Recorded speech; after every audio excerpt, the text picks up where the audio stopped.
Heyo, Ben here, and welcome to look number 2 at the 2016 U.S. presidential election. I've actually changed one state because of a recent poll that I found.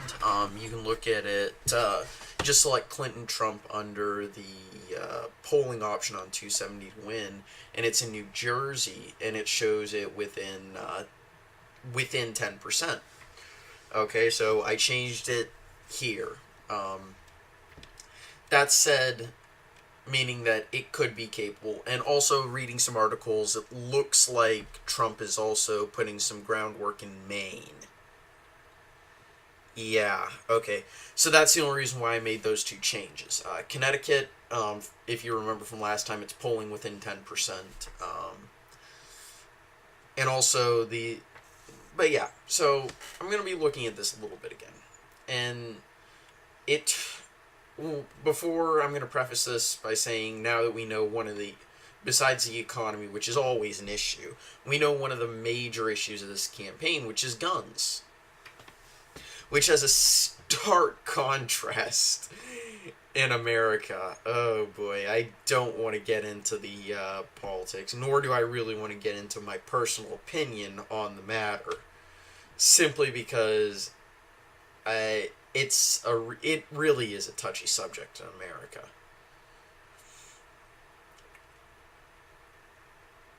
However, I will say this.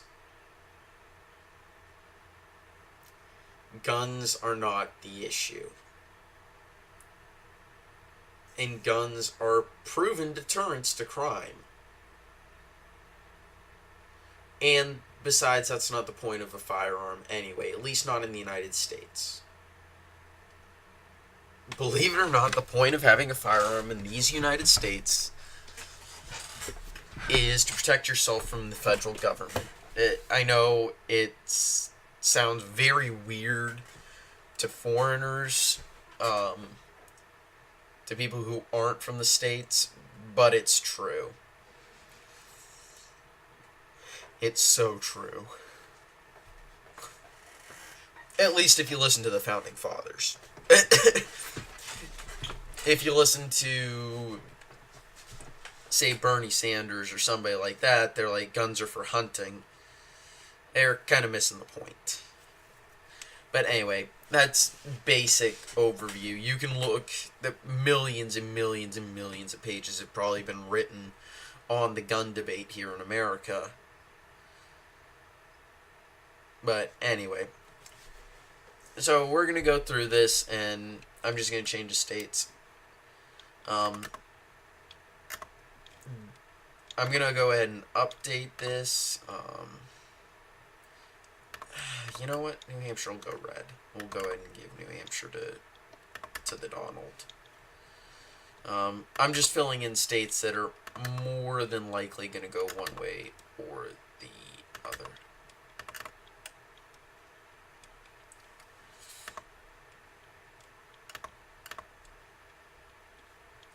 Yeah, let's go ahead and put Arizona in there.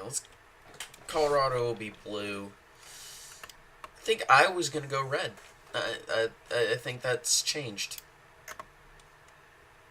And then we get to these 4 states. And let's see, what does each group need?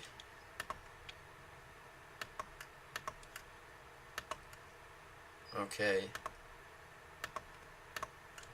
Of these 4, it looks like Trump would need to win 3.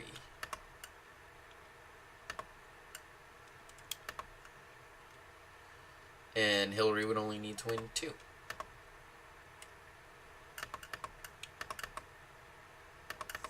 Yeah, even the 2 least populous ones. However, in a lot of recent national polls, it's showing Trump leading by up to 5%, and in most, it's actually within the margin of error. But there are very few that I don't think there's one that actually shows Hillary leading outside of the margin of error, meaning that this election definitely favors Trump at the moment. And not only that, but he's already shown he has a lead in Ohio. Yes, Hillary leads these states now and probably leads in Michigan. However, I think Trump's going to come into his own for a few reasons. people in the Rust Belt love their guns. President Obama summed it up very clearly. They cling to their guns and their religion. And also, I think Florida's going to go red. I don't... I can see it going blue. I just don't think it will. If it goes blue, then there's been a little bit of a realignment. But I think Trump's going to do much better in the Rust Belt, considering his extremely pro-gun stance, or at least his recent pro-gun stance. I still like it better than Hillary's, but I think he's going to do extremely well in the Rust Belt, simply because of his pro-gun stance and his anti-free trade narrative. Okay, those two things are going to put him way over the top in the Rust Belt.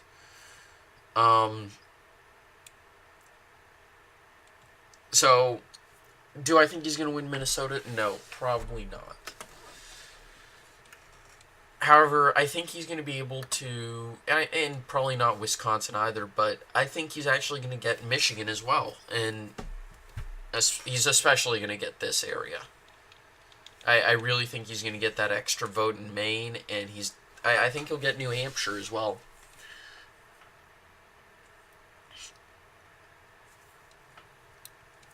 But I actually do think he's going to pick up Michigan now.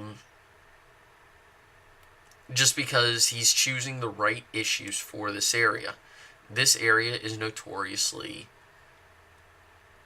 I'm going to say red, but they're nativists. This is kind of like the heartland, part of the heartland of America. And they believe in traditional American values, typically. But the reason why they've been going blue is because of all the promises that have been made and all the... but, I mean, who knows? And because...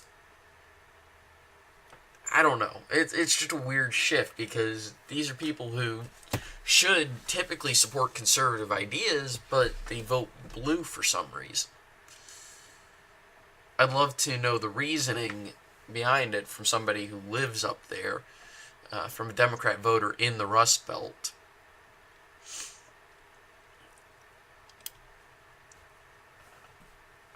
But I think this is something similar to what the election map might look like. I don't think there's a chance, even though he's got the entire team there, I don't think Maine's going to go all red.